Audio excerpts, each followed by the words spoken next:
இங்கே பின்னாடி நினைவேந்தல் கூட்டம்னு போட்டிருக்கு. கூட்டம் என்பது கூட்டப்படுவது, காசு கொடுத்தோ பிரியாணி கொடுத்தோ கூட்டப்படுவது. ஆனால் இந்த கூட்டம் அந்த மாதிரி கூடப்பட்ட ஒரு கூட்டம் இல்லை. இந்த கூட்டம் மட்டும் இல்லை, விஜயகாந்த் சாருடைய இறுதி அஞ்சலிக்கு வந்த அவ்வளவு பெரிய கூட்டமும் கூட்டப்பட்டதல்ல.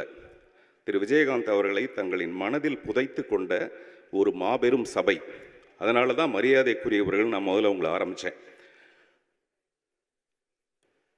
பிணமானவர்களை மட்டும்தான் நம்ம மண்ணில் புதைப்போம்.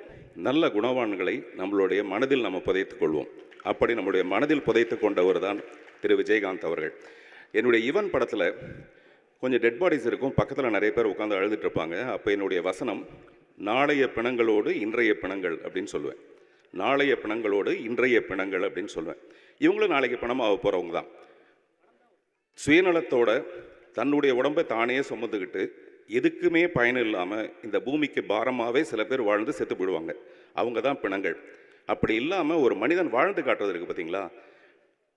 இப்படி ஒரு மனுஷனாக வாழணும்னு நினைக்கிறத விட இப்படி ஒரு மனுஷனாக சாகணும்னு ஆசைப்பட்டது திரு விஜயகாந்த் பார்த்து தான், அவருடைய எனக்கு வந்த கூட்டத்தை பார்த்து தான். வாழும்போது காரு தேரு நிறைய சந்தோஷமாக வாழ்ந்துருவாங்க, ஆனால் சாகும்போது நாதியே இருக்காது. அப்படி இல்லாமல் இப்படிப்படிய ஒரு கூட்டத்தோட அவருடைய மறைவுன்றது நம்ம மனசுக்குள்ளே மனிதாபிமானத்தை வளர்க்கணுன்ற ஒரு பெரிய விருப்பத்தை நமக்கு ஏற்படுத்துச்சு. அதே மாதிரி அவருடைய மனது அது ஒரு தாய்ப்பால் மாதிரி கருணையை சுரைக்கிற ஒரு மனது. அது ஒரு தாய்க்கு சமம். விஜயகாந்த் அவர்கள் ஆண்பாலாக இருந்தாலும் அவர் ஒரு தாய்.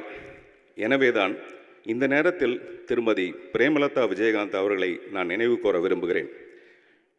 பிள்ளைகளை சுமக்கிறது தாயாக இருக்கலாம், ஆனால் கணவனை சுமக்கிற ஒரு தாய்ங்கிறது உலகத்தில் மிக அரிது.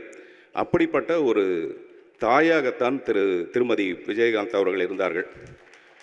இல்லைன்னா இந்த வருத்தமும் இந்த கடினமும் இன்னும் சில வருடங்களுக்கு முன்னாடியே நம்ம வந்திருக்கோம். கடைசி வரைக்கும் அவங்கள காப்பாற்றினாங்க. அதனால ஒரு தாயை நான் இந்த நேரத்தில் போற்ற விரும்புகிறேன்.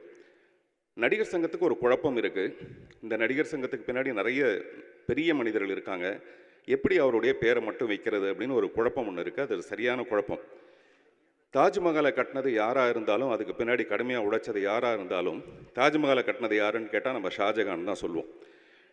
அந்த மாதிரி ஒருவேளை தாஜ்மஹாலுக்கே கடன் இருந்திருந்தா கூட, பேங்க்கில் வச்சு கடன் வாங்கியிருந்தா கூட, அந்த கடனை அடைச்சி தாஜ்மஹாலை கட்டினது யாருன்னு கேட்டால் விஜயகாந்த்னு சொல்கிற அளவுக்கு அவர் உழைச்சிருப்பார்.